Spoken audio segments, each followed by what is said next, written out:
Hi, I'm Mal from the Money Study, bringing you another episode of our Take 10 Challenge, number 71, rather an obscure thing called the transfer balance cap. And before we kick it off, there is my disclaimer: facts and figures, information only. This is not advice. Now, today's session certainly won't affect everybody, that's for sure, because this is all about the transfer balance cap, and this is all about how much money are you indeed allowed to move into a pension in retirement.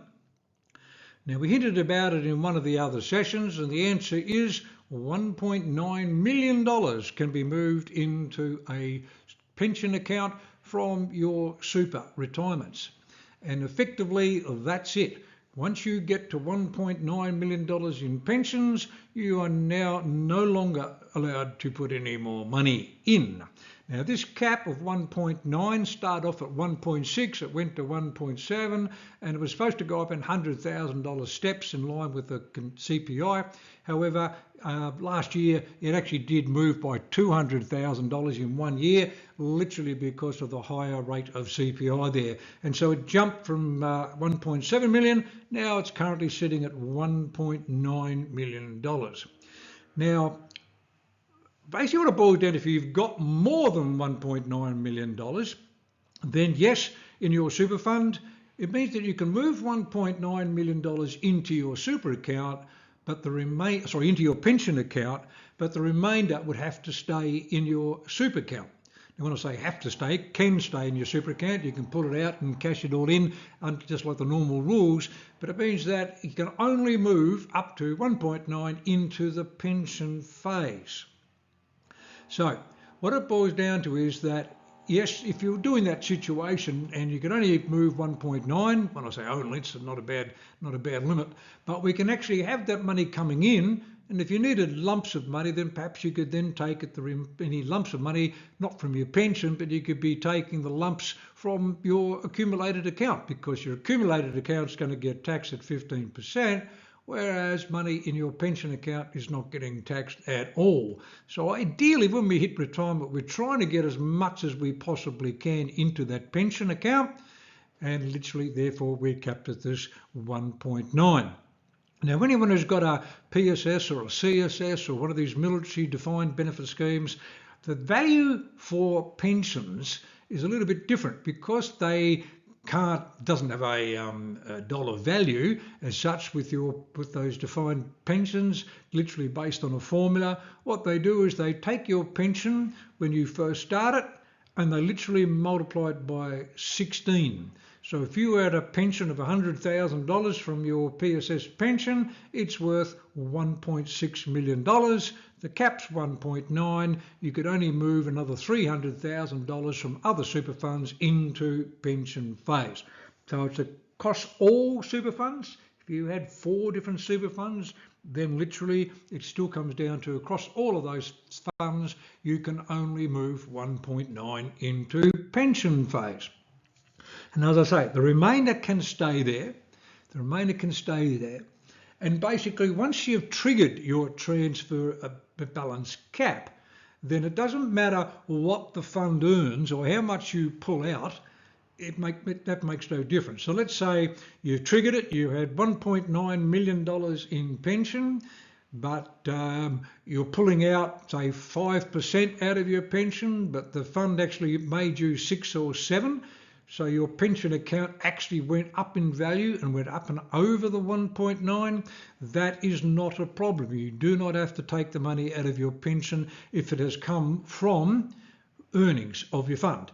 And on the same token, if you pull out a pension, a regular pension amount, and therefore your money is coming down, you are not allowed to therefore contribute back in for the amount of the pension. You literally, no changes in the value is basically classified if it's from pension payments or indeed from that the earnings of the fund. Now, once you've got this total super balance, and a total super balance is how much money have you got in super and or pensions. So if you've got more than 1.9 in your pension, then you literally cannot add any further money to super after tax ever again. So we've got two caps here. We've got a TBC, which is our transfer balance cap. How much money can we move into pension phase? And we've got this other thing called your total super balance, which is the total across pensions and super. Once you exceed 1.9, you can no longer make after-tax non-concessional contributions ever again. You can indeed still do salary sacrifice. You can still have an employer pay into a super fund. As long as you claim tax deductions up into that current 27,500, we can still put money into super, but not after tax if all of our super adds up to more than 1.9. I will be going through more of these rules in other sessions. Today, this one's mainly just about how much money can we indeed move into pension phase. Now, how do we know what we've got? The best way to do this is to log into your MyGov account. Now, if you log into your MyGov account and click on the ATO section, and then on the superannuation little tab, it will show you all of the super funds that you currently have. And then it basically should break it up into your different types of super. Is it in accumulation phase? So this is where we're putting money in, or is it in retirement phase? Now this person here has got a pretty interesting scenario where they've got two accounts in accumulated phase. They've got an Australian super and a PSS account, but also in retirement phase, they've got an Australian super pension, and they're also receiving an old Commonwealth CSS scheme as a pension. And so what you've got to do here is you've got to look at the two different tallies. So they've got 1.234 in pension phase. So if the cap, therefore, they've got 1.25, then effectively they could stick an extra $650,000 could go into pension phase, because they've only got 1.2.5 there in pension. And they could then therefore move later on, perhaps when these people decide to retire. Yes, they could certainly take all of that $467,000 and move that into pension as well, because the 460 on top of the 1.23 does not exceed the 1.9. And as you can see, their total balance at the bottom there is 1.7.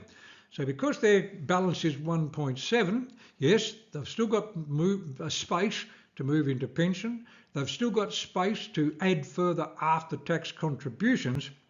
But dare I say, they are closing in pretty closely, getting close to this 1.9. So it's a case of looking at it every year. Now these numbers are taken on the 30th of June. So it's still taken as of the 30th of June. If you're over as of the 30th of June, then obviously going forward into the new financial year, you can do nothing.